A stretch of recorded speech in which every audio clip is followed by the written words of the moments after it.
Hello everyone, स्वागत है आपका एक बार फिर से हरी कंपटीशन एकेडमी में। दोस्तों, आज का ये वीडियो लेक्चर वर्तमान में हुए सी टेट के पेपर पर आधारित है, जिसमें मैं आपके सामने जो मैथ से रिलेटेड क्वेरीज हैं, क्वेश्चंस हैं, उनको रखने जा रहा हूं। ठीक, तो कुछ क्वेश्चन अच्छे लेवल के रहे और कुछ क्वेश्चन काफी आसान भी रहे। ठीक है, तो चलिए देर ना करते हुए हम लोग जो भी क्वेश्चन पूछे गए हैं उनका एक मॉडल आंसर के रूप में हमारे द्वारा दिए जा रहे आंसरों को देख सकते हैं। आप इसमें अपने उत्तरों का मिलान करिए। यदि किसी क्वेश्चन में किसी भी प्रकार की कोई डाउट्स होते हैं या फिर आपको लगता है कि इसका उत्तर जो है कुछ और होना चाहिए, तो बिल्कुल आप कमेंट बॉक्स में कमेंट करके हम लोग को एक बार बता सकते हैं। ठीक है, तो क्वेश्चन को हम लोग शुरुआत करते हैं। तो पहला क्वेश्चन देखिए आपके समक्ष रहा समांतर चतुर्भुज से। ठीक है, यदि हम लोग समांतर चतुर्भुज को देखें तो पहले तो एक प्रॉपर हमारे पास आकृति जो है वो क्लियर होना चाहिए। ठीक है, जो समांतर चतुर्भुज हो, पैरेललोग्राम हो। इनमें आप पढ़ते क्या है, तो सबसे पहले इसकी बेसिक जो ठीक है डेफिनेशंस होती हैं कि एक समांतर चतुर्भुज जहां चारों भुजाएं जिनमें आमने सामने की भुजाएं आपस में समान होती हैं। सिमिलर कोणों की बात करें, एंगल्स की बात करें, तो यहां भी जो आमने सामने के कोण होते हैं वो आपस में बराबर होते हैं। साथ ही जो आसन्न कोण होते हैं उनका योग 180 डिग्री के बराबर होता है। ठीक है, तो देखिए क्वेश्चन कुछ दिया गया, उसी के अनुरूप हम लोग सॉल्व करना शुरू करते हैं। थोड़ा सा बेस को भी लेते हैं, समझने की कोशिश करते हैं। ठीक है, तो एक आपके पास चतुर्भुज रहा जिसमें दिया गया एबीसीडी, जिसका एक विकर्ण रहा। ठीक है, तो एक विकर्ण हम लोग खींच लेते हैं बीडी। अब जैसे बीडी आप खींचोगे, देखिए वहां पे दो कोणों के बारे में बता दिया गया। एक आपका कोण है सीबीडी जो कि 12x है, तो हम लोग रख लेते हैं। देखिए सीबी और डी, ये आपको मिल गया 12x। और वहीं यदि हम लोग बात करें एक और कोण की, तो ये लिखा हुआ है एबीडी जो कि 7y होगा, तो रख देते हैं, ये 7y मिल गया। क्लियर। अब यदि हम लोग बात करें तो और भी आगे हमारे पास डेटा है कि एडीबी को 60 डिग्री बता दिया, तो देखिए एडीबी कौन सा होगा, तो ये आपका 60 डिग्री।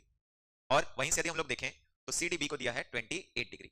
अभी मैं आप लोग को बताया कि जो सम्मुख कोण होते हैं वो आपस में समान होते हैं, तो आप यहां पे लिख सकते हैं जी एबीसी इक्वल्स टू एडीबी। यहां पे आप लोग लिख लीजिएगा ये आमने सामने या इसी को बोलते हैं सम्मुख कोण। ठीक है, आप इस तरीके से लिख सकते हैं। देखिए यहीं पे यदि हम लोग इसको समझें ध्यान से, तो एक तरफ 12x है और एक तरफ प्लस 7y इक्वल्स टू 60 और 28, तो दोनों को जोड़ सकते हो आप, कितना हो जाएगा 88 डिग्री। तो ये आपको पहले मिल गया। अब यहीं से हम लोग लिख सकते हैं, देखिए ध्यान से, तो एंगल ए जो है वो सी के इक्वल होगा। ठीक, आप जानते हो, तो लिख सकते हैं क्या, देखिए angle A equals to angle C. ये भी सम्मुख कोण है, दो त्रिभुज निकल करके हमारे सामने आ रहा है, एक है एबीडी, ठीक है एबीडी लिखिएगा, और एक त्रिभुज है बीसी और डी। आप दोनों को लिख करके रख सकते हैं। यदि एबीडी में देखें तो तीन कोण, एक कोण ए प्लस जो कोण बी होगा अभी 7y है, और प्लस 60 डिग्री ये कोण डी है। यदि हम लोग इसको लिखें तो ये 180 डिग्री के बराबर है। देखिए यहीं से आप लोग को एक थ्योरम क्लियर करके चलना है कि किसी भी त्रिभुज के अंतः कोणों का योग 180 डिग्री होता है। ठीक, जो सम ऑफ इंटीरियर एंगल है वो 180 डिग्री के बराबर होता है। ठीक है, तो हम लोग यहाँ पे पहले लिख करके रख सकते हैं कोण A plus 7y equals to 180 degree, sorry 120 degree. ये आपका क्वेश्चन नंबर सेकंड हो गया। सिमिलर इसके लिए जाते हैं, तो यदि हम लोग इसको समझें तो पहले तो कोण आपके पास क्या है, देख लीजिए सी जो कि ए के बराबर है। नेक्स्ट स्टेप में हम लोग ए लिख लेंगे, 12x plus 28 degree equals to आप लिख सकते हैं 180 डिग्री। ठीक है, यहां से एंगल सी आप लिख करके रखिए, 12x इक्वल्स टू 180 में 28 माइनस हो जाएगा, तो जब आप इसको लिखेंगे तो ये मिल जाएगा 152 डिग्री। ये आपका हो गया इक्वेशन नंबर थर्ड। ठीक है, इक्वेशन सेकंड और थर्ड को ऐड कर देते हैं। देखिए ए और सी बराबर हैं, तो हम लोग क्यों ना लिख लें इसको 2 एंगल है। ठीक, दोनों जुड़ जाएंगे, plus 12x plus 7y equals to, इन दोनों को यदि हम लोग जोड़ें तो ये 272 डिग्री आपको मिलेगा, 272 डिग्री। सिमिलर इसको हम लोग लिख सकते हैं क्या, देखिए इक्वेशन फर्स्ट में इसकी वैल्यू 88 डिग्री है, तो 2 एंगल ए, ठीक है चलिए मैं इक्वल्स टू कर दे रहा हूं, 272 डिग्री माइनस हो जाएगा 88 डिग्री। तो यहाँ पे एंगल ए की वैल्यू मिल जाएगी। सबसे पहले तो माइनस कर लेता हूं मैं, 8 घटाने पर 4 आ गया, ये 6 हो गया। ठीक, अब 6 में ये क्या हो जाएगा जी, तो 6 में हम लोग 8 घटाए, मतलब कि 16 में 8 घटाए 8 हो गया और ये 1 हो गया। तो यहीं से एंगल ए की वैल्यू हम लोग लिख सकते हैं 184 डिग्री का हाफ, जो कि 92 डिग्री होगा, 92 डिग्री होगा। अब जैसे 92 डिग्री आया आप उन दोनों में इक्वेशन में रख दो। ठीक, पहले इक्वेशन, ठीक है सेकंड से, तो इक्वेशन सेकंड से एंगल ए मिल जाएगा। देखिए यहाँ पे बस आपको पुट करना है। ठीक, तो एंगल ए आपके पास कितना है जी, तो आप इसको रख दो 94 degree, sorry 92 degree plus 7y equals to, तो ये आपके पास क्या था 120 डिग्री। देखिए यहाँ से 7y इक्वल्स टू 120 में 92 को माइनस कर देते हैं। ठीक, ये आपको मिल जाएगा कितना जी 28 डिग्री। आप लोग क्रॉस चेक करते रहिएगा, इक्वल्स टू, तो ये 4 डिग्री, तो y की वैल्यू कितना आ गया जी 4 डिग्री। ठीक है, सिमिलर आप इक्वेशन थर्ड को देखिए, यहां से एंगल सी मिल गया आपको, कितना है 92 डिग्री, हम लोग पढ़ चुके हैं दोनों आपस में समान है। ठीक, अब प्लस कितना लिख सकते हैं 12x इक्वल्स टू, ये 152 है, आप लिखो बिल्कुल 152 डिग्री, 12x इक्वल्स टू, आप इसको ठीक है इक्वेट करेंगे 60 आ जाएगा, और x की वैल्यू आप यहाँ पे लिख सकते हैं 5 डिग्री। तो आपके पास x और y यदि दोनों हैं तो आप जो भी पूछा गया उसका आंसर ला सकते हैं। देखो क्या पूछा गया, तो 2x प्लस 3y, x के जगह में ठीक है, कितना रखेंगे 5, y की जगह में 4। तो यदि हम लोग इसको लिखें तो 2x plus 3y equals to 2 का 5 से मल्टीप्लाई प्लस 3 का 4 से, तो 2 पंचे 10 और ये क्या हो जाएगा जी 12, मतलब आंसर आ जाएगा कितना 22 डिग्री। तो ये आपका आंसर होगा फर्स्ट का 31 का 3 22 डिग्री। देखिए आपका कितना आया। ठीक है, चलिए आगे बढ़ते हैं। तो ये क्वेश्चन रहा, देखिए यदि हम लोग इसको समझें तो ये एक प्रकार से बोल सकते हैं कि पेडागोजी से संबंधित रहा। ठीक है, जहां पे कुछ क्वेश्चंस हैं ठीक जिनको आपको सही से पढ़ना है। क्या लिखा, एक विद्यार्थी ने परिमेय संख्या अर्थात कि रेशनल नंबर के निम्नलिखित गुणधर्मों की सूची बनाई, जो कॉन्सेप्ट्स होते हैं, ठीक है, जो प्रॉपर्टीज होते हैं, उनमें से कौन सा सही है ये हम लोग से पूछा जा रहा है। तो यदि आप ठीक यहां पे क्लियर रखिएगा, परिमेय संख्या जब भी पढ़ते हैं तो प्रॉपर आपको जो ठीक है परिमेय संख्या को लिखने का तरीका है वो आपको क्लियर होना चाहिए। मैं थोड़ा सा इसको बता दे रहा हूं। ठीक, आप यहां पे देखिएगा कि किस तरीके से लिखते हैं। ठीक है, सबसे पहले तो ये चीजें हमारे पास आती हैं संख्या से। ठीक, इसको हम लोग क्लास में पढ़ते भी हैं और बहुत अच्छे से पढ़ते हैं। संख्या जनरली दो भागों में बांटा जाता है। ठीक, एक भाग आपका वास्तविक कहलाता है, रियल नंबर्स, और एक आपका काल्पनिक कहलाता है, इमेजिनरी नंबर्स। ठीक है, वास्तविक फिर से दो भागों में बढ़ता है, एक परिमेय रेशनल नंबर्स और एक में आता है अपरिमेय। आप ठीक इसी परिमेय को लेकर के क्वेश्चन सॉल्व कर रहे हैं। ठीक है, इनकी प्रॉपर्टीज के बारे में पढ़ रहे हैं। तो जब आप इनको पढ़ेंगे परिमेय संख्या को तो ये फिर से दो भागों में बढ़ते हैं, ध्यान दीजिएगा। एक भाग आपका कहलाता है पूर्णांक जिसको आप इंटीजर्स पढ़ते हैं, और एक भाग आपका कहलाता है भिन्न। ठीक है, फ्रैक्शंस। ठीक, फ्रैक्शन फिर से अपना अलग अलग जो पार्ट होते हैं उनमें कैटेगराइज होते हैं। जैसे फ्रैक्शन की हम लोग बात करें तो ये आपका क्या होता है, simple fraction and decimal fraction. Simple fraction फिर से अलग अलग पार्ट्स में कैटेगराइज होता है। जैसे आप देखते हैं proper fraction, improper fraction, mixed fraction, and लिखेंगे तो हम लोग लिख सकते हैं किसको, तो जो ठीक कंटिन्यूड फ्रैक्शंस होते हैं, तो ये सब प्रॉपर ठीक पार्ट होते हैं सिंपल फ्रैक्शन के। डेसिमल फ्रैक्शन जहां पे आप ठीक है बहुत सारे पार्ट्स में पढ़ते हैं, जैसे सात दशमलव, असांत दशमलव, ठीक, terminating decimal and non terminating decimal. फिर से आपका कैटेगराइज होता है असांत जो है वो दो भागों में। ठीक, जहां पे हम लोग बात करते हैं किनकी, तो recurring decimal and non recurring decimal, आवर्त और अनावर्त। ठीक, जिसमें आप शुद्ध और मिश्रित के बारे में फिर से पढ़ते हैं। तो अभी हम लोग इतना ही जानते हैं इनके बारे में। ठीक, देखिए फिर से पूर्णांक दो भागों में बढ़ जाता है, और पूर्णांक दो भागों में मतलब एक पूर्ण संख्या जो होल नंबर्स आप लेते हो, और एक होता है आपका क्या, तो ऋणात्मक संख्या, नेगेटिव नंबर्स जिसको आप लेते हो। ठीक, सिमिलर पूर्ण संख्या फिर से दो भागों में बढ़ता है, एक प्राकृत कहलाता है, नेचुरल नंबर्स या धनात्मक संख्या, और एक क्या होता है जी, शून्यात्मक संख्या या फिर जीरो इंटीजर। ठीक, तो इसी प्रॉपर्टीज को लेकर के हम लोग को क्वेश्चन पूछा गया है। जैसे पहला भाग, पहला उसने क्वेश्चन पूछा, देखिए ध्यान से पढ़िएगा। पहला उसने लिखा एक परिमेय संख्या में पूर्णांक सम्मिलित है, बिल्कुल ठीक लिख सकते हैं हम लोग, क्योंकि परिमेय संख्या का अगला जो ठीक है प्रॉपर्टी होता है वो पूर्णांक और किससे मिलकर होता है, भिन्न से। तो सभी पूर्णांक परिमेय संख्या है, साथ ही सभी भिन्न क्या है, परिमेय संख्या है, लिख सकते हैं यहां से। दूसरा भाग देखिए, शून्य परिमेय संख्या नहीं है, तो बिल्कुल ये बोलना गलत होगा, क्योंकि शून्य जो है वो एक परिमेय संख्या है। ठीक, शून्य एक रेशनल नंबर है, क्यों है, तो आप रेशनल नंबर के लिए दो प्रॉपर्टी पढ़ते हैं। ठीक है, जैसे सबसे पहले पी और क्यू के टर्म्स में डिनोट किया जाए।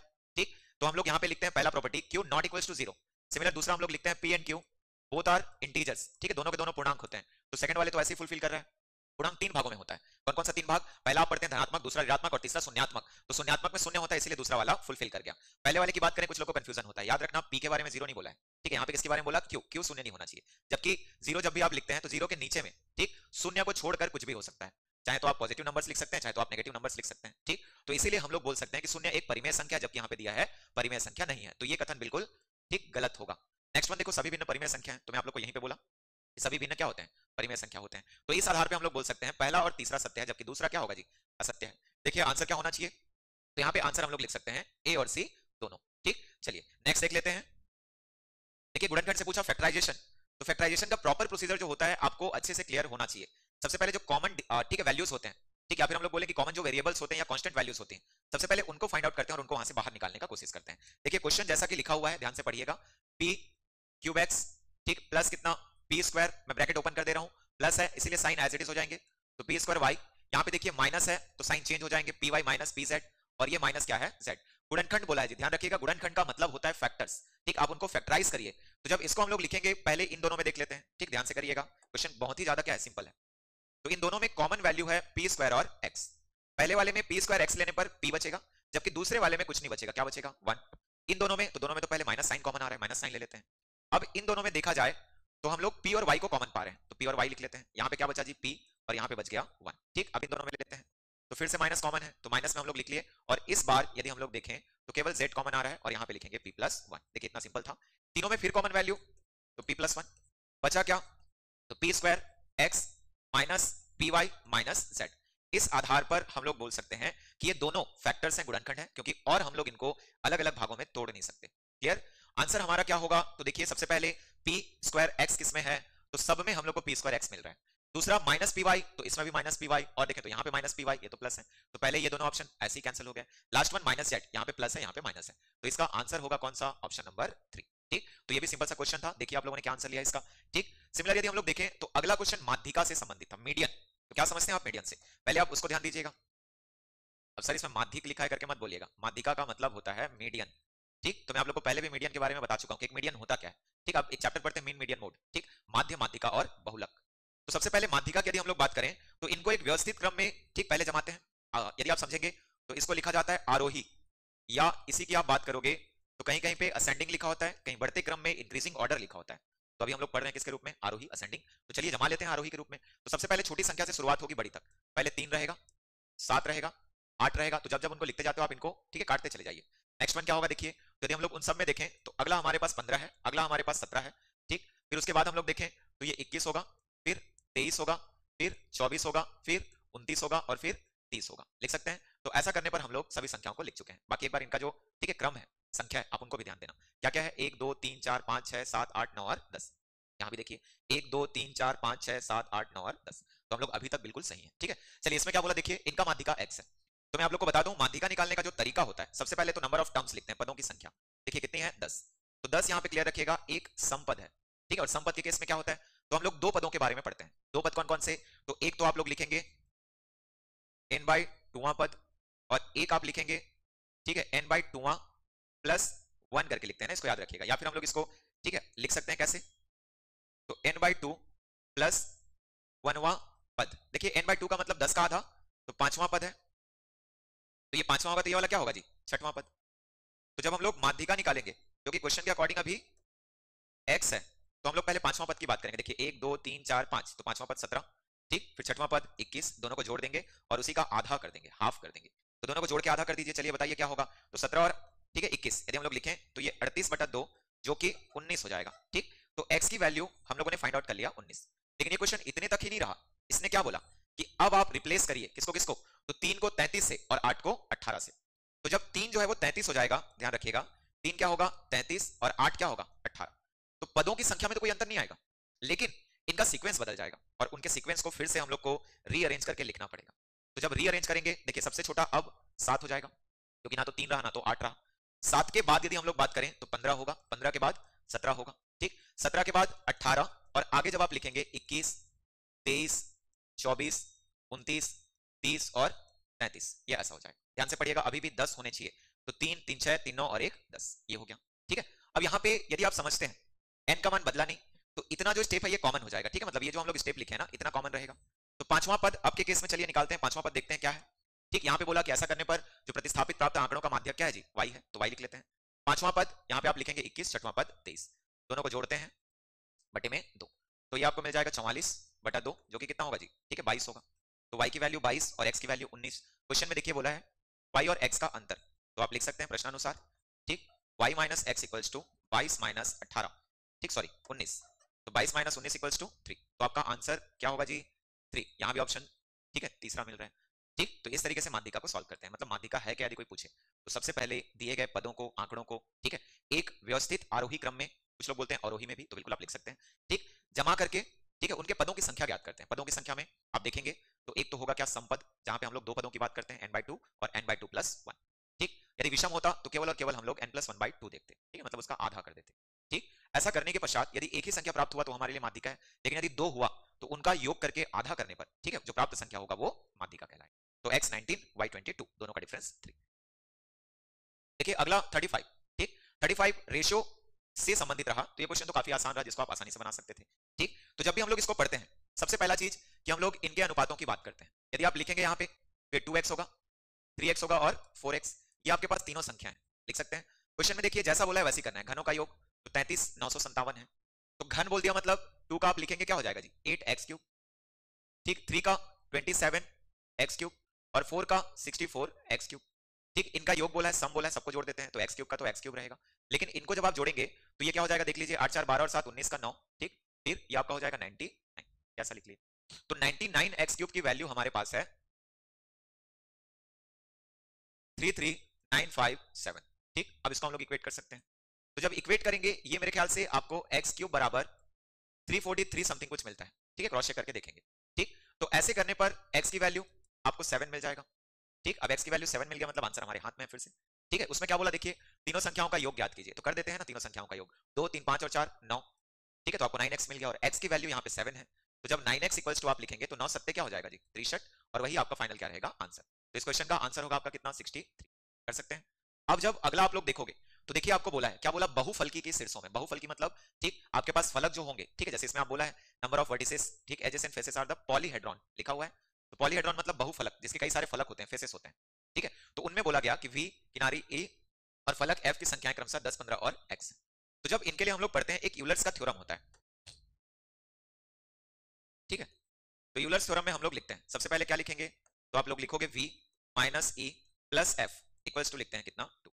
ठीक, ये होता है किसका थ्योरम जी, यूलर्स का। यहां से आप किसी भी बहुफलक जो पॉलीहेड्रॉन होते हैं, ठीक, जैसे त्रिभुज चतुर्भुज, ठीक है, उनका आप 3D वे जब देखोगे तो प्रिज्म में कन्वर्ट हो जाते हैं, और उन्हीं प्रिज्मों की बात होती है, जैसे घन का होता है, घनाभ का होता है। ठीक है, जो आप लोग आगे देखोगे तो एक क्या होता है, जैसे 5 फलकों को लेकर के चलेगा, ठीक है, 5 शीर्षों को लेकर के चलेगा, तो ऐसे कई आकृतियां होती हैं। तो यहाँ पे हम लोग जब वैल्यूज पुट करते हैं क्या क्या होगा, तो v के जगह देखो आपको दिया है 10, तो रख देते हैं 10। ठीक, माइनस क्या हो जाएगा, तो आप लिखेंगे 15, और प्लस कितना लिखेंगे, x इक्वल्स टू कितना होगा 2, कर सकते हैं।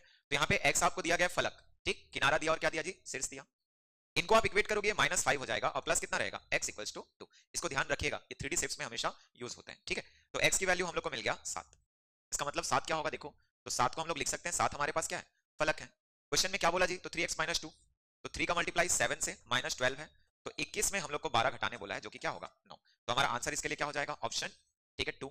चलिए नेक्स्ट क्वेश्चन देख लेते हैं। तो ये अगला क्वेश्चन रहा देखिए, ठीक, इनवर्स से। तो ऐसे क्वेश्चन जब भी आप सॉल्व करते हो, x और y की वैल्यू दी है और पूछा गया है xy plus x by y, मतलब इसको बोलते हैं क्या कि दोनों संख्याओं के ठीक इनवर्स का लिख सकते हैं। तो पहले हम लोग को जो दिया गया है उसको इक्वेट कर लेते हैं। ठीक है, जैसे यहाँ पे क्या लिखा जी, x upon y equals to, इसको मैं पहले इक्वेट कर लेता हूँ, पावर में -3 है, तो क्यों ना हम लोग इसको पलट लेते हैं, पलटेंगे तो क्या होगा 3 अपॉन में -1, इसकी पावर प्लस में हो जाएगा 3 में, जैसे आप लिखते हो किसी भी संख्या की पावर को।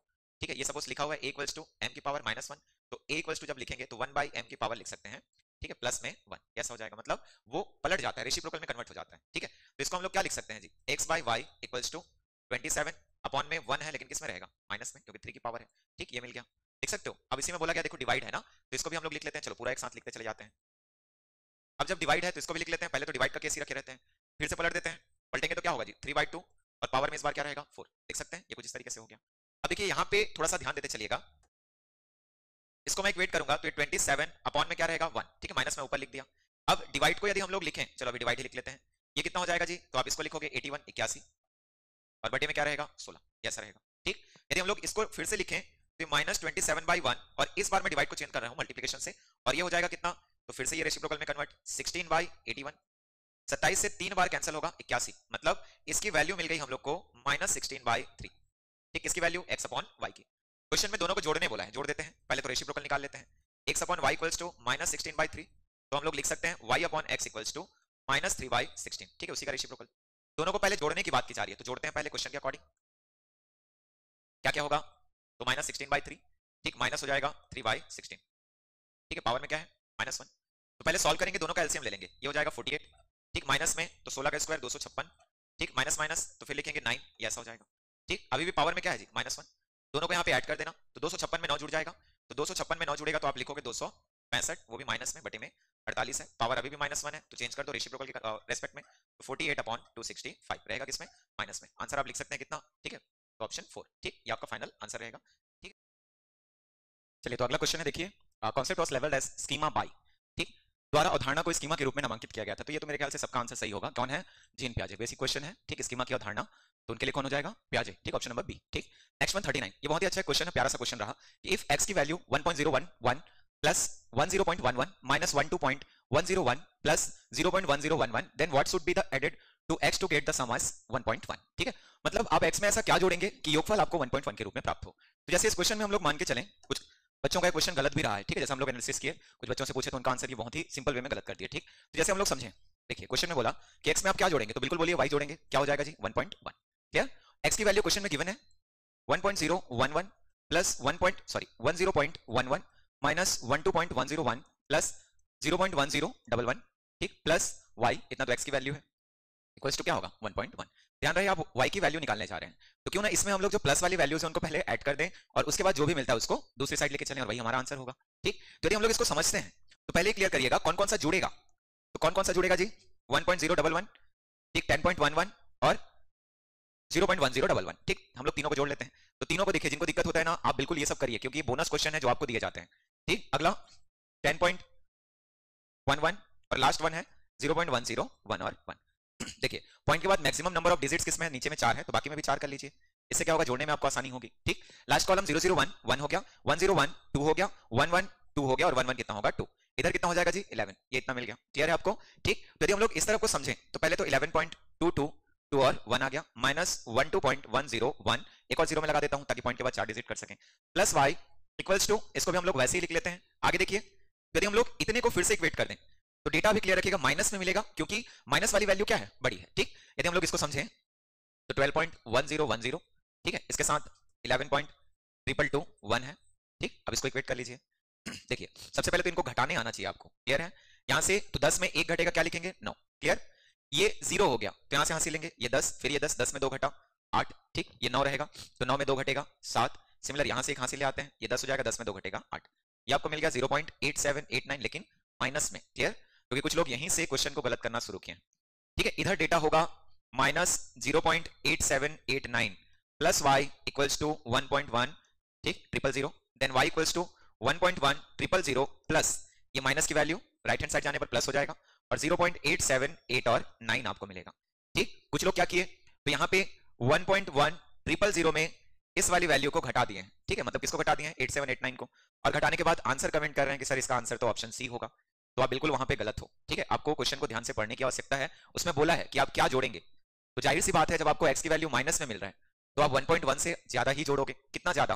तो 0.8789, ये आपका आंसर होगा, ठीक है। आंसर हम लोग लिखेंगे तो देखिए लास्ट का 3 तो आपका वही होगा 789, बस आप लोग को ध्यान देना है कि 1 और 8 कितना हो जाएगा? 9, और इसका आंसर आना चाहिए जी 1.9789, तो आपका आंसर होगा ए। जिन लोगों ने, ठीक है, गलती से भी 3 ऑप्शन लिया है वो आप लोग गलत हो, ठीक। तो इस तरीके से होगा। देखिए अगला क्वेश्चन बहुत ही प्यारा सा रहा जो आप लोग को, ठीक है, अब फिर से क्या, तो मैथ्स के पैडागोजी से पूछा गया। क्या लिखा? शिक्षक ने कक्षा में मौखिक आकलन का आयोजन किया। मौखिक आकलन मतलब ओरली कन्वर्सेशन, ठीक है, मतलब आपसे क्या होगा? पूछा जाएगा कि बताइए कौन सी संख्याएं किस प्रकार की हैं, कैसी हैं, क्या हैं।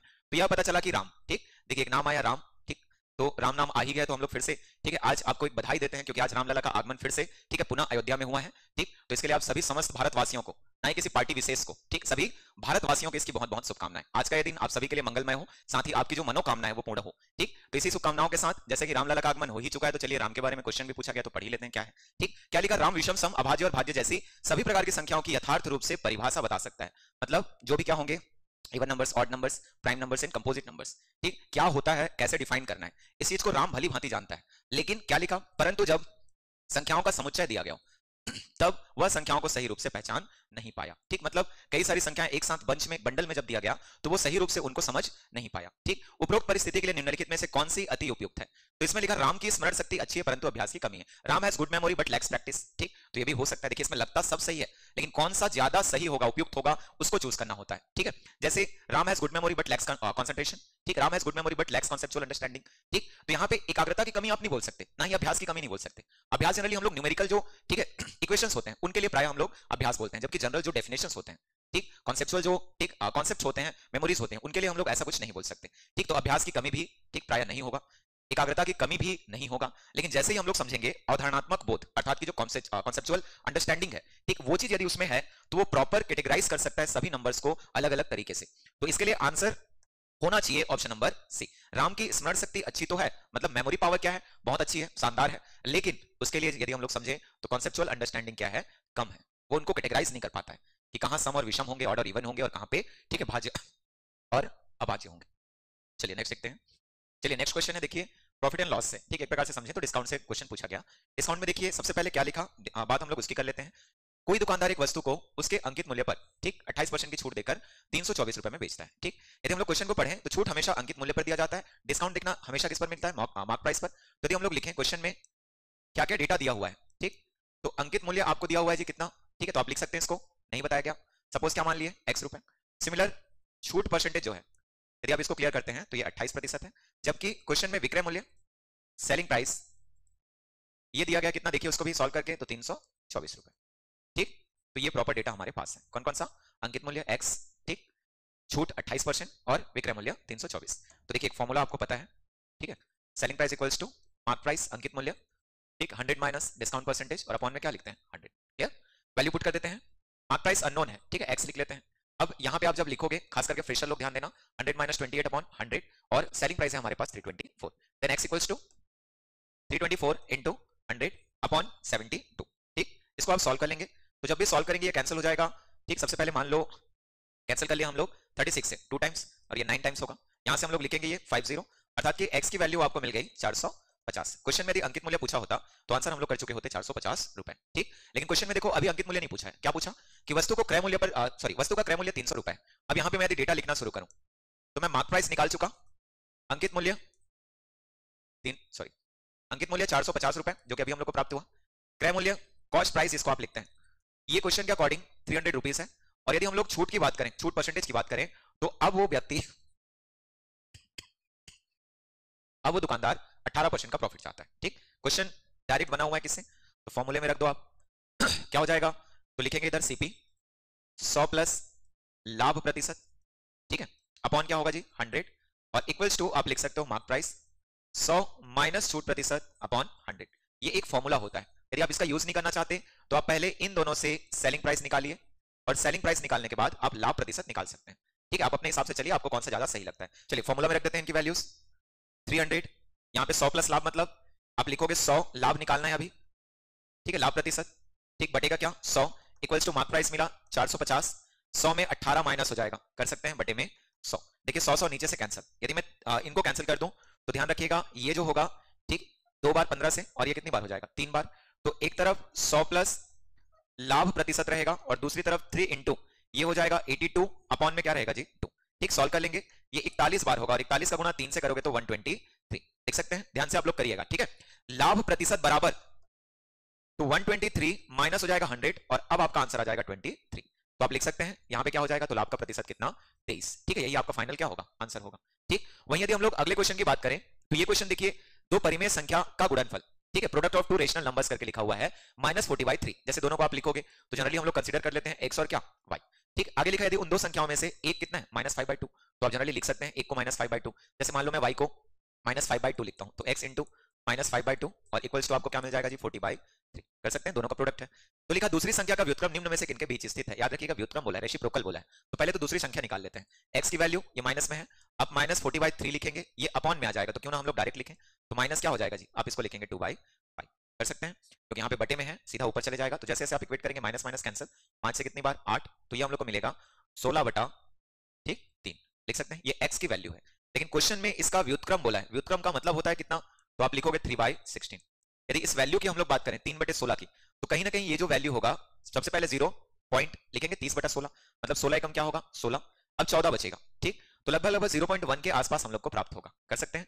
अब यदि हम लोग इसको समझें तो यहाँ पे लिखा हुआ है कि किसके मध्य में होगा, तो पहले आप लोग प्रॉपर इनको सॉल्व करके देखिए, चेक करके देखिए, इनका मतलब क्या होगा, तो सबसे पहले तो 0.1, चलो इसको पूरा सॉल्व कर ही लेते हैं, ठीक है। जैसे 3/16, तो यदि मैं इसको लिखूं 3/16 को, तो मैं 3 को किससे भाग देने जा रहा हूं 16 से, कर सकते हैं, तो 16 से जब हम लोग भाग देंगे तो ये लगभग, ठीक, चलिए एक बार 0.1 16 हो गया 14, एक और 0 ले आते हैं, अब ये 16 से लगभग क्या होगा जी 8 बार जाएगा, क्योंकि 16 नहीं 144 होता है, तो 0.18 समथिंग कुछ आपको मिलेगा, ठीक। यदि इस वाले की बात करें तो 3/20 है, 3/20 मतलब सबसे पहले 20 से कम 20 10 बचेगा और ये कितना हो जाएगा 5, लिख सकते हैं।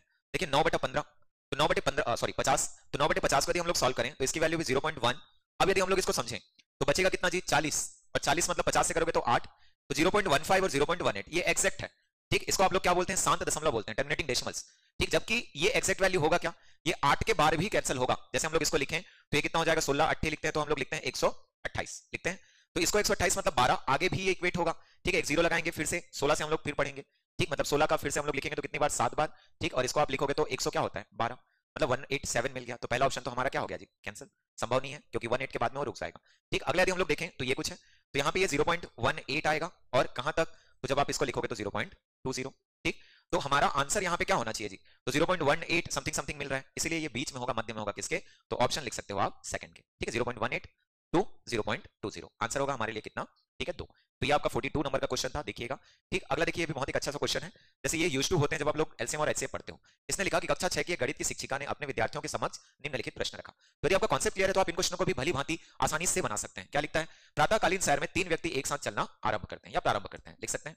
देखिए प्रातःकाल का सैर है जनरली, ठीक है, आप एक पार्क में, एक जो भी ग्राउंड है वहां पे क्या करते हैं, तो जो भी सैर है, यात्रा है, आरंभ करते हैं। ठीक, एक सर्कुलर पाथ में प्रातः ऐसी जो, ठीक है, सैर होते हैं वो तय किए जाते हैं। आगे उसने क्या लिखा, उनके कदमों की लंबाई, मतलब क्या क्या होगा, तो पहले वाले का 70 सेंटीमीटर, एक कदम की बात हो रही है। ठीक, दूसरे वाले का 85, तीसरे वाले का 95। इनमें से प्रत्येक न्यूनतम कितनी दूरी चलें कि वे वही दूरी पूरे पूरे कदमों में तय कर सके। ठीक, तो सबसे पहले तो इसमें न्यूनतम बोला है। ठीक है, अब न्यूनतम बोला मतलब, ठीक, हम लोग को लीस्ट नंबर की बात हो रही है कि कितने कम से कम कदम चलेंगे। ठीक, तो उस समय हमारे पास देखिए अवधारणाएं प्राप्त होती हैं जो दिए गए प्रश्नों को हल करने के लिए आवश्यक होंगी। महत्तम लिखा है, महत्तम मतलब या तो आप मैक्सिमम बोलते हो, ग्रेटेस्ट बोलते हो, या फिर आप बोलते हो इसी को क्या, हाईएस्ट। ठीक, तो इन सब चीजों का यूज करते हो। ठीक, तो महत्तम हम लोग को अधिक से अधिक नहीं चाहिए, हम लोग को क्या चाहिए, कम से कम। तो हम लोग ऐसी चीजों के लिए किसकी अवधारणाएं विकसित करते हैं, एलसीएम की। ठीक, मतलब वह छोटी सी छोटी संख्या जो दिए गए सभी संख्याओं से पूर्णतः क्या हो जाए, विभाजित हो, डिविजिबल हो। और किन से, तो 70 से, और किससे, 85 से और 95 से। इनडायरेक्टली समझें तो यहाँ पे एलसीएम की बात हो रही है, किसकी किसकी, 70, 85 और 95 की। यदि आप एलसीएम निकाल लेते हैं तो वही शॉर्टेस्ट पाथ होगा, न्यूनतम क्या होगा, दूरी होगा जो पूरे पूरे कदमों में तय कर सकते हैं। ठीक, तो ये भी क्वेश्चन अच्छा रहा, जो कॉन्सेप्ट ऑफ किस पर बेस्ड है, एलसीएम पर। जैसे आप लोग को याद आ रहा होगा तो आप लोग कुछ क्वेश्चन वो करते हैं कि एक वृत्ताकार पथ पर 3 धावक या 3 रनर जो है, ठीक है, अपनी एक असमान चाल से उस दूरी, उस, ठीक है, दूरी को क्या करते हैं, इतने इतने समय में पूरा करते हैं। बताइए वे तीनों एक ही साथ, एक ही समय पर, एक ही बिंदु पर कब पहुंचेंगे। तो ऐसे क्वेश्चन हम लोग को जनरली मिलता है, जो कि किसका होता है, कॉन्सेप्ट ऑफ एलसीएम का। ठीक है, सिमिलर नेक्स्ट क्वेश्चन देखें तो ये भी एक बहुत अच्छा सा क्वेश्चन है। ठीक, जैसे आप इसको पढ़ते हो तो एक बार थोड़ा सा ध्यान दीजिएगा। ठीक, क्या क्या लिखा, तो यहां पे भी एक विद्यार्थी को प्रतिशतता पर निम्नलिखित समस्या हल करने को दी गई। ठीक, तो उसको क्या किया गया, परसेंटेज से रिलेटेड जो क्वेरी है, ठीक, उसको करने के लिए बोला गया। उसने क्या किया, अगर एक शहर की जनसंख्या 28,000, ठीक है, ध्यान दीजिएगा, इससे घटकर कितनी हो जा रही है, 26,500 हो गई, तो जनसंख्या के घटने की प्रतिशतता ज्ञात कीजिए। देखो यहाँ पे क्या बोला है, घटने की प्रतिशतता।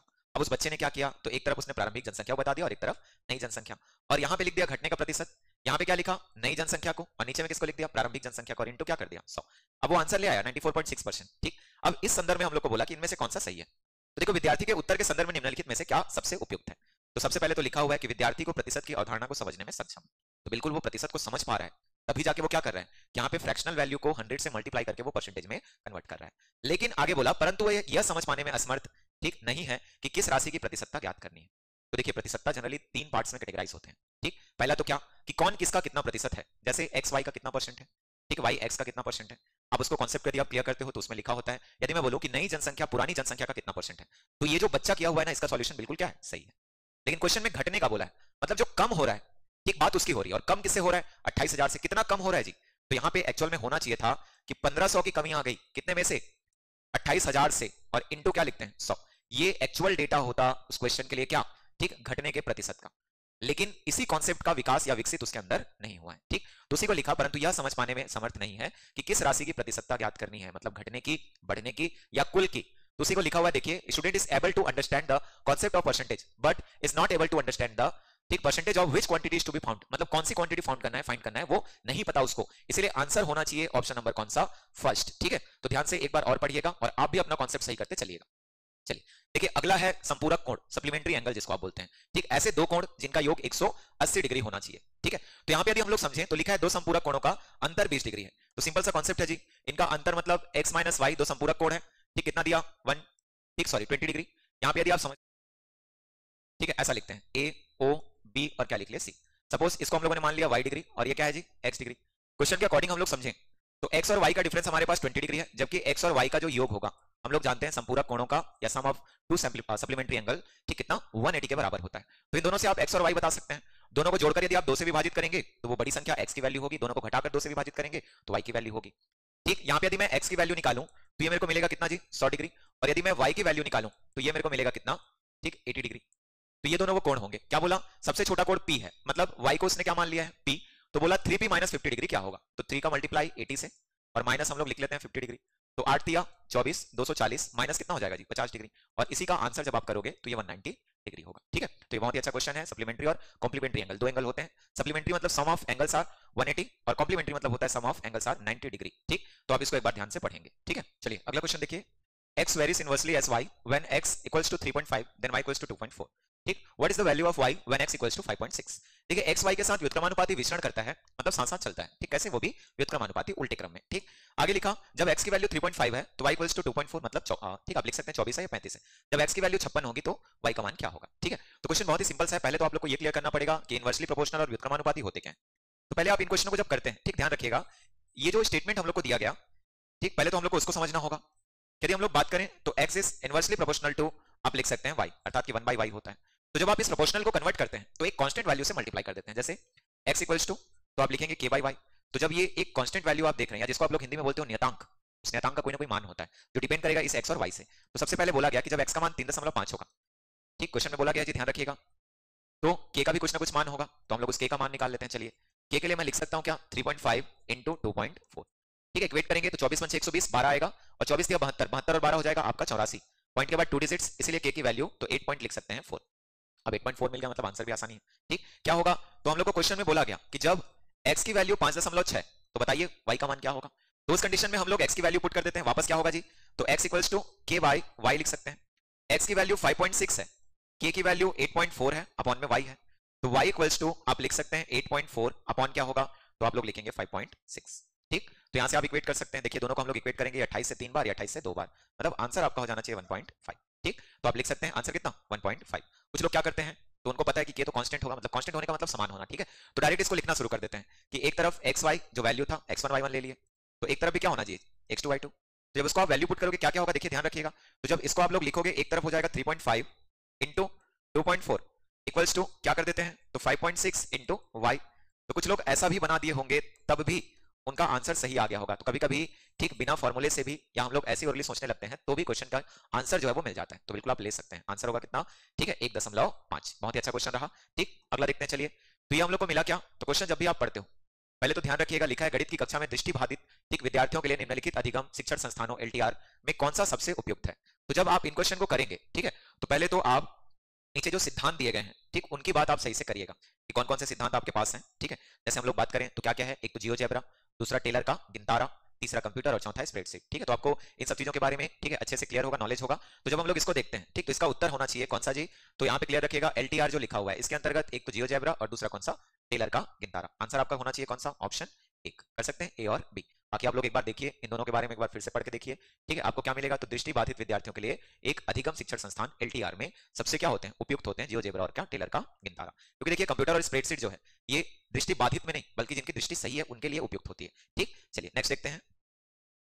तो अगला देखिए आपको फिर से नेशनल एजुकेशन पॉलिसी NEP ठीक 2020 के बारे में आपको बताया गया, ठीक। उसमें जो लिखा हुआ है पहले तो उसको आप पढ़िए, ठीक है। क्या क्या लिखा गया कि उनकी सिफारिश करती हैं खेल एकीकृत, आपको क्या बोला गया देखिए उसको, ठीक है, शिक्षा शास्त्र का कक्षा में उपयोग करने की आवश्यकता है। खेल एकीकृत शिक्षा शास्त्र के संदर्भ में गणित की कक्षा के लिए निम्नलिखित में से कौन सा कथन सही है, तो ये आपको बोला गया है, ठीक। जिसमें देखिए क्या लिखा, शिक्षण अधिगम प्रक्रिया आनंददायक हो जाएगी। तो गणित के लिए ये सब जो है आनंददायक, ठीक, जनरली होता नहीं है लेकिन हम लोग को करना है, तब जाके बच्चा उसमें रुचि लेने लगेगा, ठीक। आगे लिखा खेल का उपयोग गणित पढ़ाने में संभव नहीं है, तो ये बिल्कुल बोलना गलत होगा। जैसे बचपन में हम लोग करते हैं, ठीक, गणित के लिए गिनतियों की आवश्यकता होती है, ठीक, गिनतियों की आवश्यकता से हम लोग बच्चों का एक छोटा छोटा ग्रुप बना देते हैं, ठीक है। उनको क्या करते हैं, तो जैसे देखना कई बार हम लोग खेल खेल में उनको सिखाते हैं, जैसे होता है नंबरों की पहचान, कई बच्चों को खड़े करके छोटे छोटे हम लोग क्या करते हैं नंबर फैला दिए रहते हैं, ठीक है। उनको चुनने के लिए बोलते हैं कि एक चुनिए दो चुनिए, धीरे से हम लोग उन्हीं बच्चों का क्या करते हैं ग्रुप बना देते हैं, जैसे दो दो का ग्रुप बना करके, ठीक है। जिन लोग दो दो के ग्रुप में आ गए वो उस खेल में आगे के लिए बढ़ते हैं, और जो ग्रुप नहीं बना पाते हैं, ठीक, उस खेल से स्वतः ही क्या हो जाते हैं, अलग हो जाते हैं। एक टीचर होगा, एक संबंधित जो अध्यापक होगा, वो बार बार एक संख्या के बारे में बोलता रहेगा, बच्चे अपने में ग्रुप बना बना करके उस खेल में आगे बढ़ते हैं, रुचि नहीं लेने लगते हैं। इसलिए ये बोलना बिल्कुल गलत होगा कि खेल के उपयोग से गणित पढ़ाना संभव नहीं है, ठीक। तो ये मेरे ख्याल से गलत हो जाएगा। अगला देखिए, इसमें बहुत समय खर्च हो जाएगा, इसे टालना चाहिए, ठीक। तो ये चीज तो कॉमन है कि इसमें यदि हम लोग समझें तो समय खर्च तो होगा, ठीक, लेकिन इसे टालना चाहिए। इससे बच्चों को क्या हो रहा है, ठीक, उनके बारे में ज्ञान हो रहा है, विज्ञान हो रहा है, रुचि लेने लगेंगे, इसलिए ये भी ठीक गलत संभव होना चाहिए, ठीक है, संभावित होना चाहिए। प्रसिद्ध खेलों के अलावा कई स्वदेशी खेल हैं जिनका उपयोग गणित पढ़ाने में किया जा सकता है, ठीक। तो ये मैं आपसे पूछना चाह रहा हूं कि बताइए ऐसे कौन कौन से खेल हैं जिनका संबंध, ठीक, या जिनका उपयोग आप गणित पढ़ाने में करेंगे। तो ये मेरे ख्याल से ये भी क्या होना चाहिए, सही होना चाहिए, ठीक। कई सारे खेल होते हैं, देखना जैसे मापन की पद्धति, इन्हीं खेलों से हम लोग, ठीक है, प्राप्त कर सकते हैं। तो नीचे कमेंट बॉक्स में आप कमेंट करना कि ऐसे कौन कौन से स्वदेशी खेल हैं जिनका उपयोग आप गणित पढ़ाने में कर सकते हो, ठीक है। चलिए मेरे ख्याल से आंसर होना चाहिए कौन सा, ऑप्शन नंबर 3, ठीक है, ए और क्या हो जाएगा जी, डी। तो आप इन क्वेश्चनों को थोड़ा सा ध्यान से पढ़ेंगे और ध्यान से बनाना शुरू करेंगे, ठीक है। क्या क्या शिक्षण अधिगम प्रक्रिया आनंददायक हो जाएगी, साथ ही प्रसिद्ध खेलों के अलावा कई स्वदेशी खेल जिनका उपयोग गणित पढ़ाने में किया जा सकता है। एक चीज नेगेटिविटी को हम लोग को इग्नोर करना है, जैसे कि इसमें ठीक संभव नहीं है बोल दिया, कैंसिल कर दो, गलत कर दो। दूसरा समय खर्च होगा, तो समय खर्च हो गया, किसी का भला हो रहा है तो उस चीज को करना चाहिए, बच्चे सीख रहे हैं तो समय थोड़ा सा खर्च करने में कोई भी गलत नहीं है, ठीक है। लिख सकते हैं ऑप्शन 3 ए और डी। नेक्स्ट देखिए, तो ये लंब वृत्तीय बेलन, ठीक है, मतलब एक बेलन की बात हो रही है, एक सिलेंडर की बात हो रही है। तो पहले हम लोग एक सिलेंडर कंसीडर कर लेते हैं, ठीक है, आप लोग डायग्राम सही से बनाइएगा, क्योंकि डायग्राम से ही क्या होता है, वो चीजें, वो कॉन्सेप्ट है, वो क्लियर होने लगती हैं। ठीक, ये कुछ इस तरीके से होगा।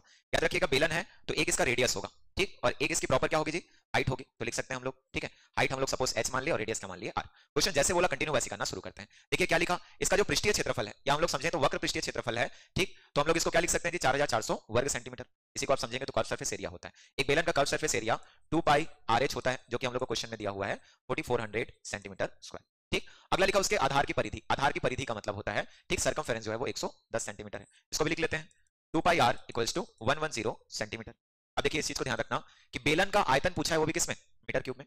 तो पहले आपको मीटर क्यूब का कन्वर्जन जो है वो चीज क्लियर होना चाहिए। ठीक, आपको क्लियर होना चाहिए कि 1 मीटर 100 सेंटीमीटर के बराबर होता है, तो 1 सेंटीमीटर इक्वल्स टू 1/100 मीटर होता है। आप ये सब चीजों को क्लियर रख लीजिएगा। ठीक है, आगे सॉल्व करके देखते हैं। चलिए r की वैल्यू पहले निकाल लेते हैं, फिर h मिल जाएगा।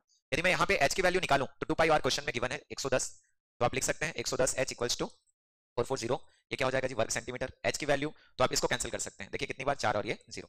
तो हम लोग यदि हाइट की बात करें तो हाइट हमारे पास 40 सेंटीमीटर है, और यदि हम लोग यहाँ पे लिखें तो ध्यान से करिएगा, r इक्वल्स टू 110/2, और पाई की वैल्यू 22/7 लगभग होता है, ऊपर में लिखा हुआ है, तो 22 ऊपर 7 चले जाएगा, 22 पंचे, ठीक, आप लिख सकते हैं ये कितना हो जाएगा जी, 35/2। ठीक है, तो दशमलव में ना लिख करके 35/2 ही लिखिए। आगे उसने पूछा वॉल्यूम बताइए। वॉल्यूम आप लोग को क्लियर होना चाहिए कि एक सिलेंडर का वॉल्यूम होता है पाई r स्क्वायर h, जिसको आप लोग पढ़ते हो क्या जी, आयतन। तो इनकी वैल्यूज पुट कर लेते हैं। पाई का मान क्या होगा बताइए, क्वेश्चन में लिखा है 22/7। r की वैल्यू तो आप लिखेंगे 35/2, लेकिन कितनी बार, 2 बार, और h की वैल्यू 40। देखिए जो जो कैंसिल हो रहा है सबको कैंसिल करते चलते हैं। ठीक, क्या क्या होगा जी, तो पहले 7 से 5 बार, नीचे 2 दूनी 4, ये 10 हो जाएगा, और इसको जब हम लोग इक्वेट करेंगे, ठीक, तो ये आपको मिलेगा लगभग लगभग, ठीक है, 3850 और 0, लेकिन ध्यान रहे किसमें रहेगा, ठीक है, सेंटीमीटर क्यूब में। 38,000 कितना मिल जाएगा, 500। आप लोग कैलकुलेशन करके देखेंगे। देखिए हमारा आंसर सेंटीमीटर में होगा 38,500, ठीक है, घन सेंटीमीटर, लेकिन अभी हम लोग को आंसर उसने बोला है मीटर क्यूब में। इसलिए जब आंसर करेंगे मीटर क्यूब में तो आप लोग हमेशा ध्यान रखिएगा 1 सेंटीमीटर क्यूब इक्वल्स टू, आप लिख सकते हैं 10⁻⁻6 मीटर क्यूब। 10 की घात -6 से भाग देते हैं, क्यों देते हैं, तो एक के लिए क्या होता है जी, ध्यान रखिएगा, यदि केवल सेंटीमीटर है तो 10⁻2 मीटर होता है, यदि स्क्वायर में है, एरिया में है, तो आप लोग 10⁻4 मीटर स्क्वायर लिखेंगे, और यदि क्यूब में है, वॉल्यूम में है, तो 10⁻6, ठीक, मीटर क्यूब लिखेंगे। तो जब आंसर आप लोग लेंगे इसका 10 की घात 6 मतलब 6 जीरो के साथ ये क्या हो जाएगा जी, विभक्त हो जाएगा, और आंसर आप लोग लिखोगे 0.0385, ये आपका फाइनल आंसर होगा। ठीक, एक बार और बनाइएगा, कुछ दिक्कत होता है वापस कमेंट करके रखिएगा। देखिए ये बहुत ही अच्छा क्वेश्चन रहा।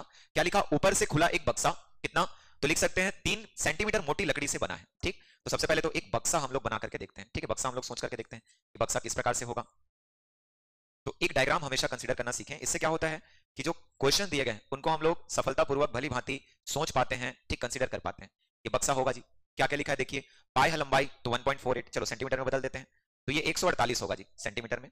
ठीक, चौड़ाई की बात किया गया, देखिए कितना है, तो इसको हम लोग लिख लेते हैं 116, ये भी सेंटीमीटर में, लेकिन ऊंचाई की बात करें तो ये ऑलरेडी 83 सेंटीमीटर दिया हुआ है। अब देखो इसमें जो लकड़ी से बना है, देखिएगा बक्सा यदि आप देखते हो तो इस तरीके का बक्सा में एक लकड़ी यूज किया जाता है। ठीक है, ये भाग किसका होता है जी, तो आप लोग बक्से में जैसे नहीं देखोगे तो देखना, आजकल तो स्टील वगैरह का, ठीक है, सिल्वर वगैरह का मिलता है, जिसमें ये थिकनेस जो है वो नगण्य मान लिया जाता है। ठीक, इसी को आप समझेंगे तो ये अंदर वाला भाग भी क्या होता है जी, ठीक है, ऐसे ये लकड़ी का बना होता है। ठीक, तो हम लोग को इसी लकड़ी की जो थिकनेस है, मोटाई है, वो क्वेश्चन में दिया हुआ है। ठीक, कितना दिया हुआ है तो आप लोग उसको निकाल सकते हैं। ठीक है, कितना दिया हुआ है देख लीजिए। ठीक है, तो इसमें यदि हम लोग देखें तो इसकी मोटाई कितनी है, 3 सेंटीमीटर। तो जब ये 3 सेंटीमीटर का होगा, ये भी 3 होगा, इधर भी 3 होगा, इधर भी 3 होगा, और इधर भी 3 होगा। ठीक, साथ ही ऊपर से खुली है, कई बार ढक्कन सहित लिखा होता है, ऊपर से बंद होता है। तो जब इसकी लंबाई हम लोग बात करेंगे इस बक्से की, ठीक है, तो लंबाई के लिए क्या होगा जी, ध्यान से देखिए, तो ये लंबाई है, इधर भी 3 सेंटीमीटर कम हो जाएगा और इधर भी 3 सेंटीमीटर कम हो जाएगा, लिखेंगे, मतलब जो 148 था अंदर कितना होगा, तो 6 सेंटीमीटर कम होगा। क्या लिखोगे इसको जी, 142। क्लियर। अब देखिए यदि हम लोग इसके चौड़ाई की बात करें तो चौड़ाई 116 है, इधर फिर से 3 कम हो जाएगा और इधर 3 कम हो जाएगा, मतलब ये मिल जाएगा 110। और ऊंचाई की बात करें तो ये केवल ऊपर से 3 क्या होगा, सॉरी नीचे से 3 क्या होगा, कम होगा, क्योंकि ऊपर तो खुला है, इसलिए ये कितना हो जाएगा जी, 80। ठीक, ये आपको मिल गया। अब देखिए क्वेश्चन को ध्यान से पढ़िएगा क्या लिखा है। ठीक, इसकी आंतरिक सतहों पर क्या लिखा, 150 रुपए प्रति वर्ग मीटर की दर से पेंट कराने की लागत क्या होगी। ठीक, मतलब हम लोग को क्या कराना है, उसको आंतरिक सतहों को पेंट कराना है। तो आंतरिक कितने सतह होंगे, तो आप लिखोगे आंतरिक 5 सतहें होंगी। ठीक है, जैसे एक कमरे को, एक टंकी को देखते हैं, पानी की टंकी को, तो चारों तरफ पहले तो उसका 4 दीवार होता है, साथ ही नीचे क्या होता है जी, एक सतह होता है, तो उनको पेंट कराना है। और ध्यान रखिएगा ये प्रति वर्ग मीटर की दर से दिया है। तो सबसे पहले तो हम लोग 4 दीवारी की बात कर लेते हैं। ठीक है, जो पेंट होंगे, तो 4 दीवारी का क्षेत्रफल आप जानते हो क्या होता है, सबसे पहले 2 लिखते हैं। ठीक, यहाँ पे होता है लंबाई धन जो भी क्या होता है चौड़ाई, तो 142 प्लस क्या होगा जी, 110, और गुणित होता है क्या, ऊंचाई, आप 80 लिखते हैं। क्लियर। यहाँ पे ये 4 दीवारों का क्या होता है, क्षेत्रफल होता है। जब इसको हम लोग इक्वेट करते हैं, ठीक है, तो क्या क्या हो जाएगा पहले आप लोग निकाल सकते हो, ठीक, क्या क्या होगा, तो 2 ये हो जाएगा कितना 252 इंटू क्या होगा 80, ठीक है, इसको हम लोग लिखेंगे 160 गुणा 252, तो 16 दूनी 32 का 2, ठीक, 3 आया 16 पंच 80 और 3 83, 3 16 दूनी 32 और 8 क्या हो जाएगा जी 40, इतना मिल गया। लेकिन अभी भी सतह का क्षेत्रफल बचा हुआ है, और सतह का क्षेत्रफल हम लोग कैसे निकालते हैं, तो ध्यान रखिएगा फिर से, सतह जो होगा वो लंबाई गुणित चौड़ाई होता है, मतलब कि 142 गुणित क्या होगा 110, इसको इक्वेट कर सकते हैं। 0 11 दूनी 22 का 2 लिखे, 2 आया 44 और 2 46, 6 4 आया 11 कम 11 और 4 15, मतलब ओवरऑल यदि हम लोग लिखें तो जो आधार का क्षेत्रफल होगा जी, ठीक है, या फिर आंतरिक भाग का जो क्षेत्रफल होगा, ठीक, वो हो जाएगा 40,320 प्लस 15,620, मतलब ये मिलेगा 40 6 3 9 और ये 5 और ठीक 5, इतना मिल जाएगा। लेकिन जब इसको आप लोग लिखेंगे, ठीक है, तो ये अभी सेंटीमीटर स्क्वायर में है, वर्ग सेंटीमीटर में है, तो जब हम लोग इसको मीटर में चेंज करेंगे तो यही हो जाएगा 5.594 और 0, ठीक, वर्ग मीटर। अब यदि हम लोग इसको समझें तो इसी को बोला गया कि आप किस दर से करेंगे, तो 150 रुपए प्रति वर्ग मीटर, ठीक है, तो 1 मीटर का 150 रुपए, तो आप लोग देखो उसी में इक्वेट यदि करोगे तो आप लोग को क्या मिल जाएगा, तो सबसे पहले तो उसमें लिखेंगे 150 और गुणा कर देंगे कितना, तो 5.59 और आपका क्या है 4, ठीक, इसको जब आप लोग लिखेंगे तो आपको यही खर्च जो है, ठीक है, करके देखिएगा कि 1 मीटर के लिए निर्धारित है 150 रुपए, तो 5.5940 मीटर के लिए होगा 5.5940 गुणित 150, ये कहीं ना कहीं हम लोग को मिलता है 839.10 रुपए। तो इसने इतने रुपए लगेंगे आपको इसके आंतरिक भाग को पेंट कराने के लिए, ठीक है, आप लोग एक बार फिर से बना करके देखिए, कुछ डाउट्स होते हैं वापस आप हमसे पूछ सकते हैं, ठीक। अगला देखो, तो ये बहुत ही अच्छा क्वेश्चन रहा, ठीक, जो किससे पूछा है, देखिए दो चीजें होती हैं, एक तो आप लोग लिखते हैं सिमिलरिटी, जिसको समरूपता बोलते हैं, और समरूपता को केवल एक ऐसी, ठीक है, जो साइन होता है उसे इंडिकेट करते हैं, एक होता है कॉन्ग्रुएंट, ठीक, सर्वांग समता, सर्वांग समता में इसी के नीचे बराबर का एक चिन्ह लगा देते हैं, तो सब में आप देखेंगे बराबर का चिन्ह लगा हुआ है जो सर्वांग समता को बताता है। अब जैसे दो त्रिभुज आपके पास हैं, चलिए बना देते हैं दो त्रिभुज, ठीक, लेकिन ध्यान रखिएगा उसमें लिखा है, एक में उसने बी को लिख दिया कितना जी 90 डिग्री, ठीक है, मतलब ये बी होगा, और वहीं यदि हम लोग बात करें कोड ए, चलिए इसको मैं ए ले लेता हूं जिसकी वैल्यू कितनी है 40 डिग्री, ठीक, और इसको मैं क्या ले लेता हूं जी, एक और बचा सी, एबीसी, क्लियर। आगे उसने लिखा बीसी की वैल्यू 8 है, मतलब ये क्या हो जाएगा जी आपका 8 सेंटीमीटर। वहीं लिखा एक और त्रिभुज डीईएफ है जिसमें डीई 8 है, कोण एफ 40 है और कोण ई 90 है, तो जैसा दिया वैसे ही हम लोग इसको बनाते हैं, क्लियर। ये ई की वैल्यू इसके अकॉर्डिंग 90 डिग्री है, एफ की वैल्यू 40 डिग्री है, और यदि हम लोग डी और ई की बात करें तो ये भी 8 सेंटीमीटर है। तो यहां पे यदि आप ध्यान दे पाते हैं, देखिए एक भुजा है हमारे पास, ठीक है, मतलब एक साइड है जो दोनों आपस में क्या है समान है, बराबर है, इनके ये कोण है, ठीक, जो आपस में क्या है जी बराबर है, और यहां पे यदि हम लोग समझें तो एक और कोण है, ठीक, जिसको आप सपोज एंगल 2 करके लिख लेना, ठीक, इसको लिख ले रही है ये 1 1 1 2 लिख लेना, और ये 2 1, और इसको आप क्या लिख ले रहे हैं ना, ठीक है 2 2, मतलब ये दूसरे का है, क्लियर। तो इस तरीके से हम लोग यदि समझते हैं तो दो कोण के साथ एक एंगल दिया जा रहा है, और इस प्रकार हम लोग जानते हैं कि एक सर्वांग समता होता है जिसको हम लोग लिखते हैं कोण भुजा और कोण, या कोण कोण भुजा, ठीक है, सर्वांग समता। तो सर्वांग सम डायरेक्ट नहीं बताते हैं, सबसे पहले जो जिसके समान है ना उसी के अकॉर्डिंग लिखते हैं। यदि मैं यहाँ पे लिख रहा हूँ, ध्यान दीजिएगा, इस त्रिभुज का नाम यदि मैं लिख रहा हूँ ए बी और सी, तो पहले मैंने 40 डिग्री को रखा है, तो यहाँ भी मैं पहले 40 डिग्री की बात करूंगा जो कि एफ है, फिर मैंने 90 डिग्री की बात की है तो फिर मैं 90 डिग्री को रखूंगा, और फिर क्लियर रखना मैं जो, ठीक है, अगला कोण है सी उसको रखा हूं तो यहाँ पे डी, ठीक। अब हम लोग बोल सकते हैं कि दोनों जो है सर्वांग सम है, ठीक है, अर्थात कि कॉन्ग्रुएंट है। लेकिन कौन से सर्वांग समता से, क्योंकि आप लगभग 5 प्रमेय वगैरह के बारे में पढ़ते हो, ठीक, तो यहाँ पे क्या लिखेंगे जी, तो कोण भुजा और कोण, लेकिन लिखने का क्रम जो है देखिए उसने लिखा है यहाँ पे क्या, कोण कोण और भुजा, एंगल एंगल एंड साइड्स, तो आप लोग लिख सकते हो दो कोण समान है और एक क्या भुजा, तो कम से कम इतनी चाहिए, ठीक है, दोनों को सर्वांग सम बताने के लिए। आंसर होगा आपका कौन सा, ऑप्शन नंबर 4, ठीक है, ध्यान से करिएगा कि कोण एबीसी या त्रिभुज एबीसी सर्वांग सम होगा एफईडी के किसके द्वारा, तो आप इसको, ठीक, इंग्लिश में लिखेंगे तो एंगल एंगल एंड साइड्स लिख सकते हो, और हिंदी में लिखेंगे तो कोण कोण भुजा, या वहां एक व्यवस्थित क्रम से लिखा होता है कोण भुजा कोण, ठीक है।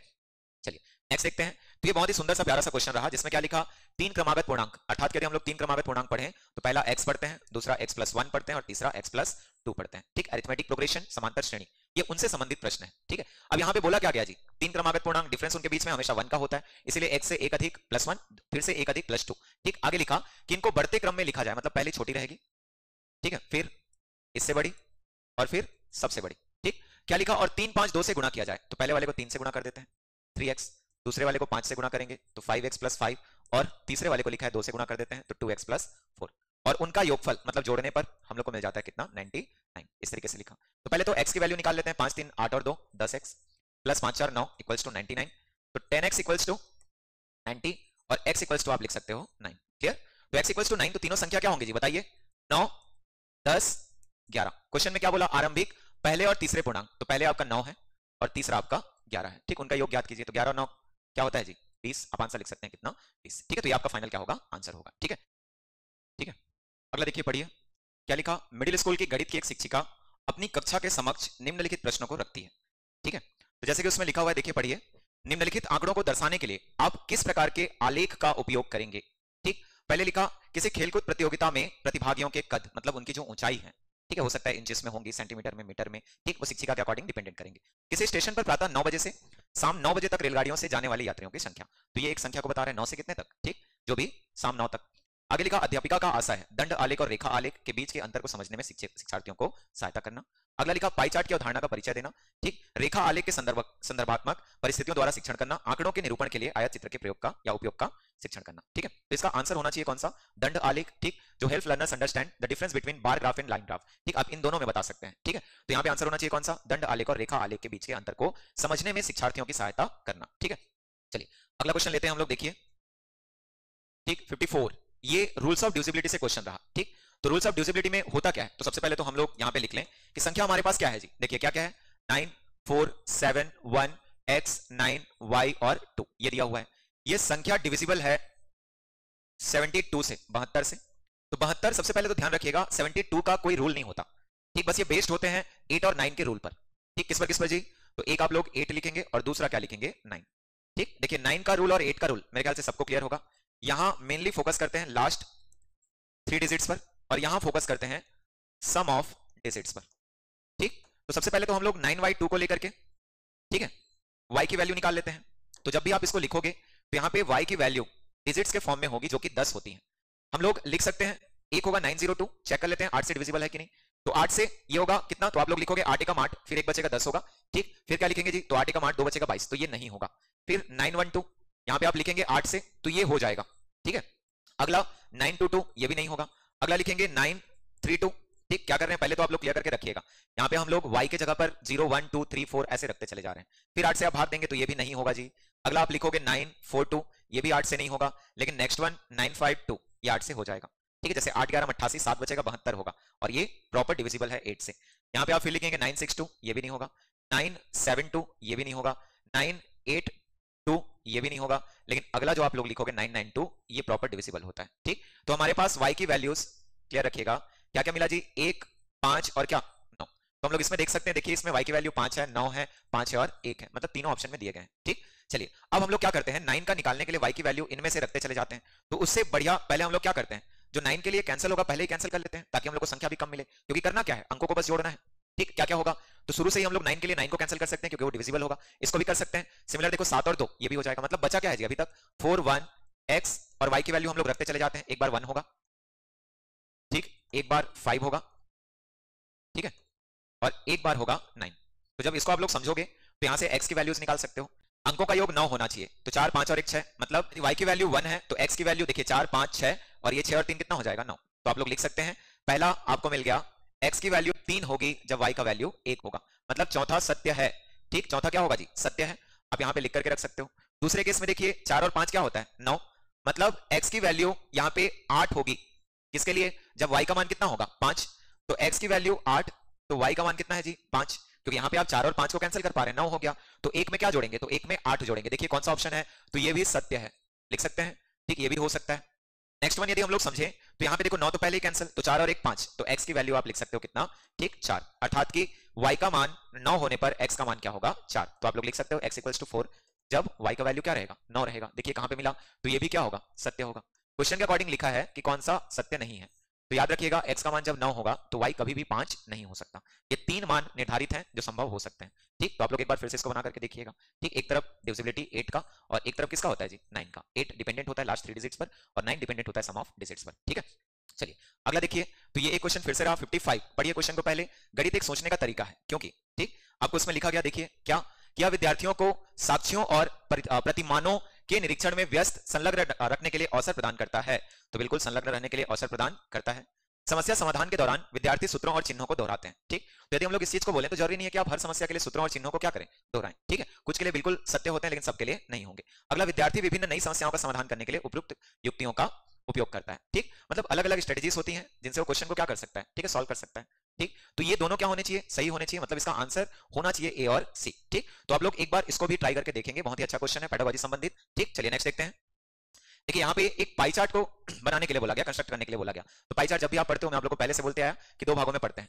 ठीक, एक हमारे पास 100% वाला ग्राफ होता है और एक हमारे पास 360 डिग्री वाला। तो क्वेश्चन को पहले तो देखिए कि 360 डिग्री का ग्राफ है या फिर परसेंटेज का है। तो क्वेश्चन पढ़ने से हम लोग को पता चलता है कि ये डिग्री वाला ग्राफ है। ठीक, तो पहले सबको जोड़ देते हैं। देखो सबको जोड़ेंगे तो ये हम लोग को मिल जाएगा कितना, ठीक है, सॉल्व करके देखिए, 8 2 10 और 6 4 10, मतलब 20 हो गया, 0 2 3 5 3 8 4 12 12 5 17 और 4 21, तो 210, मतलब कुल फलों की संख्या कितनी है जी, 210 है।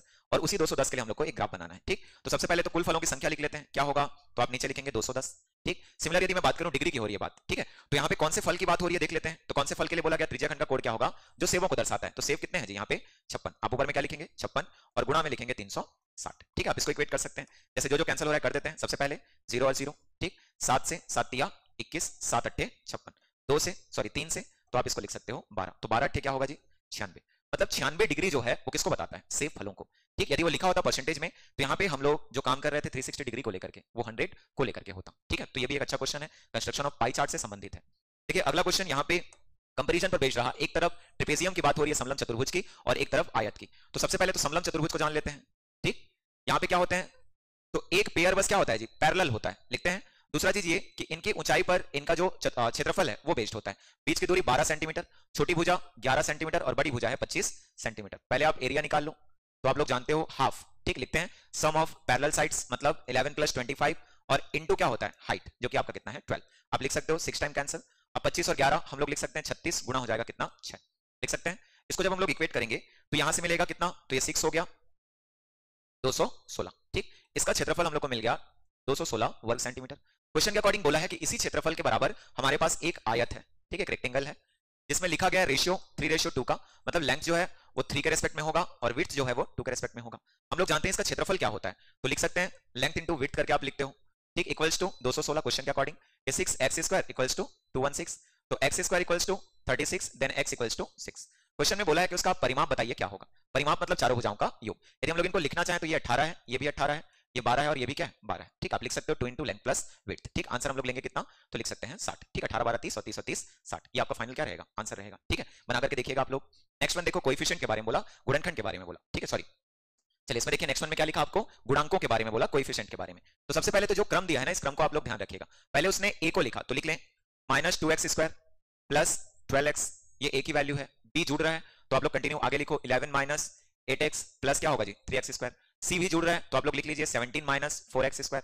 और उसके बाद यदि हम लोग लिखें तो d माइनस हो रहा है तो -x² प्लस x प्लस 3 हो जाएगा।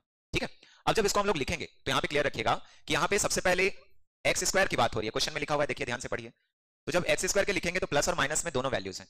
यदि प्लस की बात करें तो 3x² है और माइनस की बात करें तो 2 4 और 1 है, मतलब 7, और ये हो जाएगा 3। क्या लिखेंगे आप, -4x², सिंप्लीफाई करने पर बात x की हो रही है, ये प्लस 12x है, ये -8 और ये प्लस, मतलब इनको आप इक्वेट करोगे तो प्लस में बच जाएगा 5x, और इसको जब हम लोग लिखेंगे तो 11 17 और 3, मतलब 17 3 20 और 11 आप लिख सकते हैं 31। ठीक, ये कुछ ऐसा मिलेगा।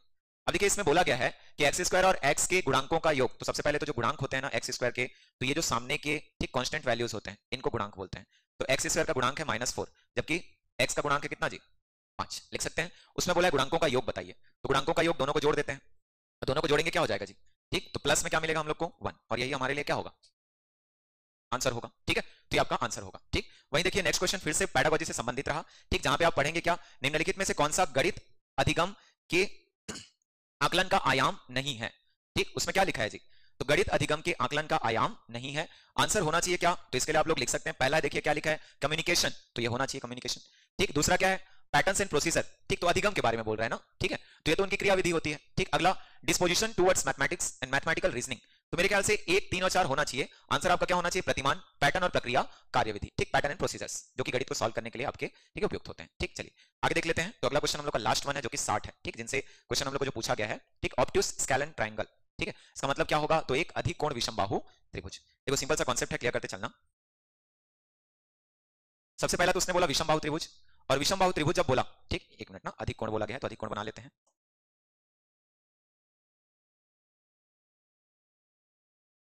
ये ऐसा कुछ होगा, ध्यान रखिएगा।